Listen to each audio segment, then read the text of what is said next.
All right, so we're diving into the online world of Mersh today, and let me tell you, this one's a doozy.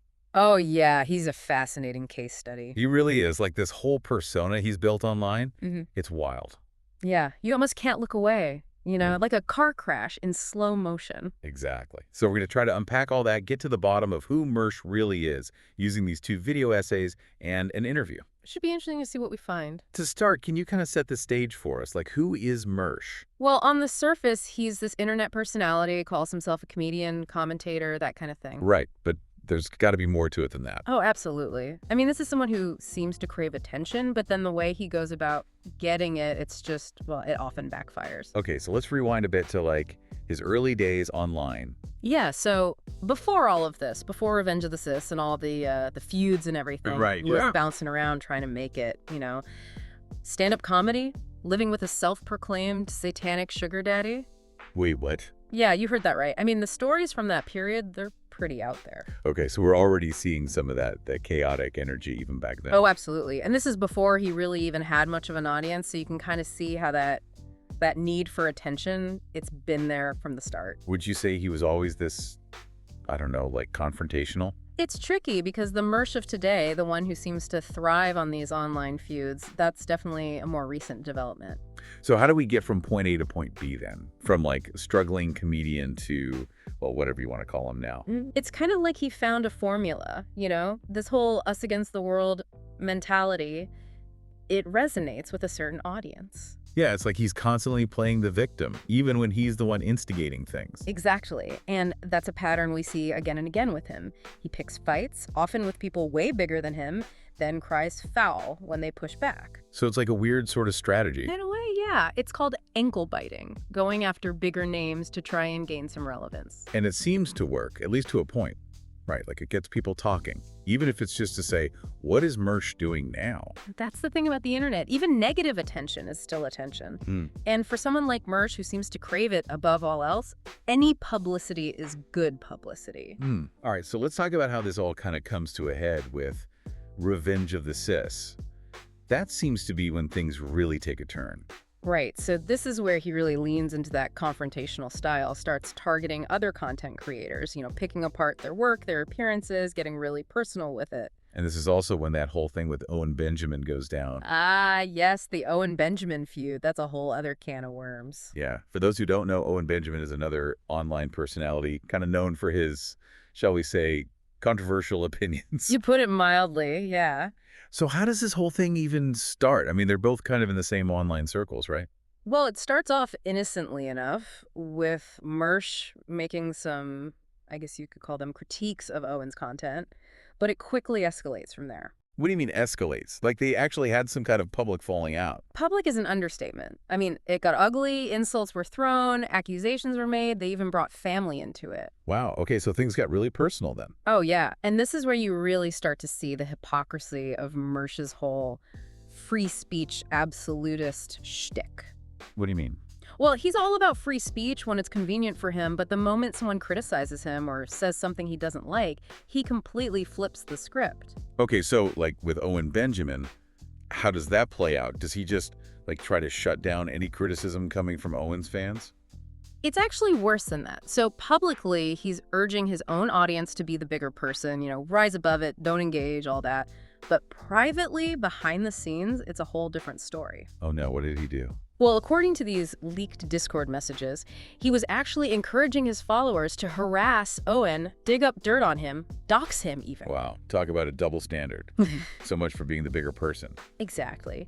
And this is a pattern we see repeated throughout Mersh's career. This disconnect between his carefully constructed public persona and his actions when he thinks no one's watching. It's like he's living a double life. And that's just the beginning, folks. Stay tuned. It's wild how quickly things can escalate online, right?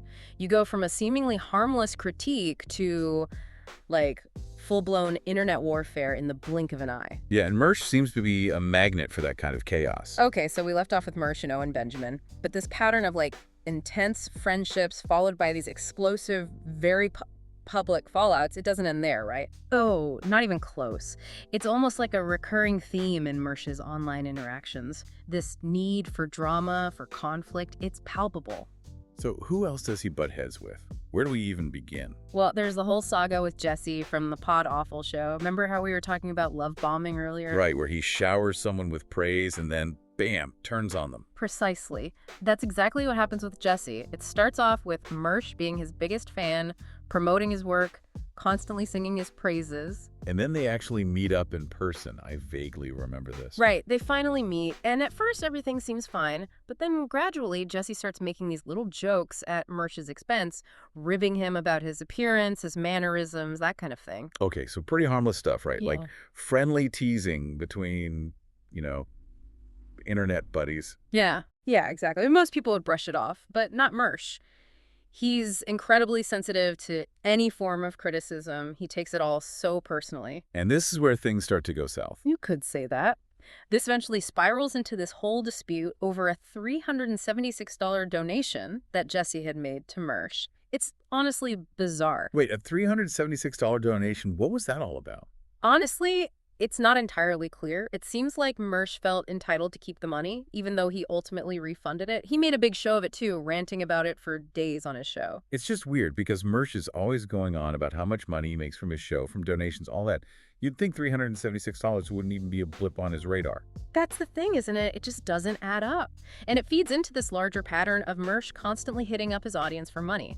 New equipment, vet bills even, and I kid you not, kitty litter? Seriously. Kitty litter. You can't make this stuff up. It's like he's perpetually struggling financially, despite claiming to rake in thousands of dollars each month. It's all very performative, isn't it? Like he's playing up this image of being the struggling artist, the underdog, even though all the evidence suggests otherwise. And it works. People buy into it. They feel sorry for him, so they open up their wallets. Speaking of buying into things, wasn't there a whole thing with him buying a BMW? It felt very out of character, given his supposed financial woes.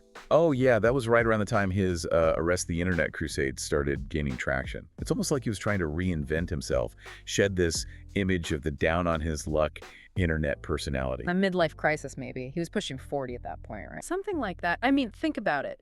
The BMW, the desperate attempts to silence his critics, that whole mustache debacle. Oh, God, the mustache. We can't talk about Mersh without talking about the mustache. Who was certainly a choice. That's one way to put it. It was like he glued a dead squirrel to his upper lip.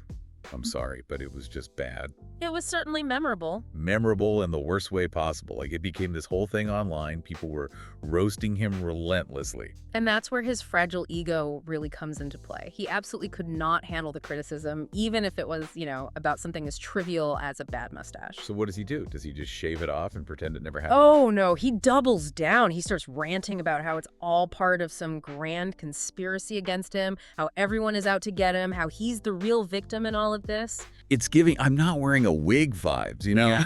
The more he denies it, the more obvious it becomes that he's just trying to cover up his own insecurities. Exactly. And it's exhausting, frankly, to watch someone so completely detached from reality. Detached from reality, that's Yeah. one way to put it. Yeah. But this Arrest the Internet thing, that's a whole other level of crazy, right? Like, he actually tries to get law enforcement involved in his online feuds. Oh, yeah, that's when things take a truly bewildering turn. We'll delve into that right after this short break.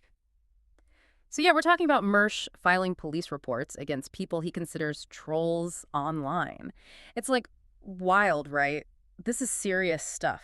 It is. And it's kind of hard to wrap your head around, right? Like, this is a guy who's always going on about free speech, about how people should be able to say whatever they want online without consequences. Exactly. And that's where the hypocrisy really shines through, doesn't it? Because on the one hand, he's all about free speech, but then on the other hand, he's trying to use the police to silence his critics. It's like he wants to have his cake and eat it too.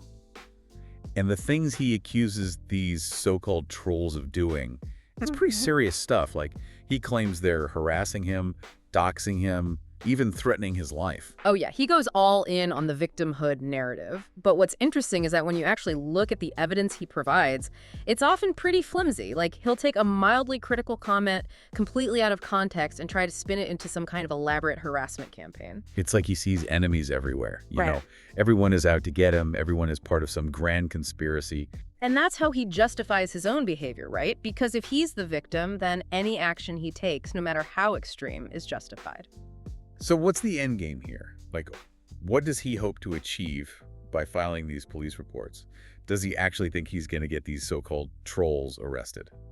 Honestly, I don't think even he knows what he wants. I think it's more about control. It's about trying to control the narrative, trying to silence anyone who dares to challenge him or his worldview. It's like he's trying to create his own little echo chamber where everyone agrees with him and anyone who disagrees is just a hater or a troll. Which, ironically, is the opposite of what he claims to stand for, right? He's always going on about how the left is trying to censor everyone, but then he turns around and does the exact same thing. It's peak hypocrisy, for sure.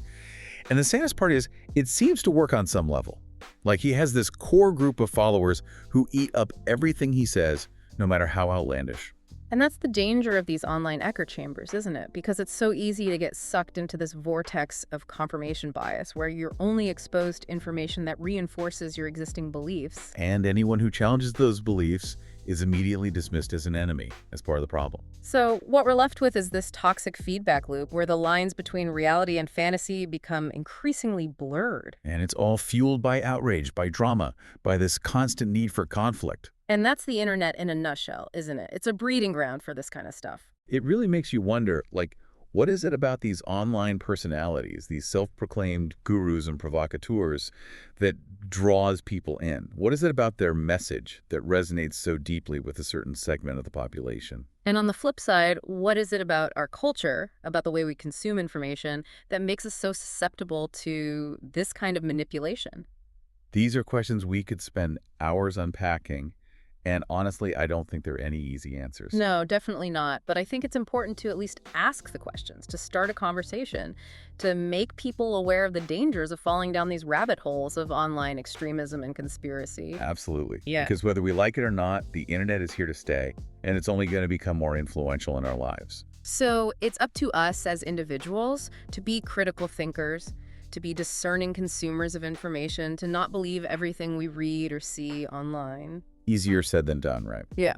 But yeah, I think that's a good takeaway from all of this. Mersh might be an extreme example, but he's a symptom of a much larger problem. Well, he certainly gives us a lot to think about, that's for sure. He does.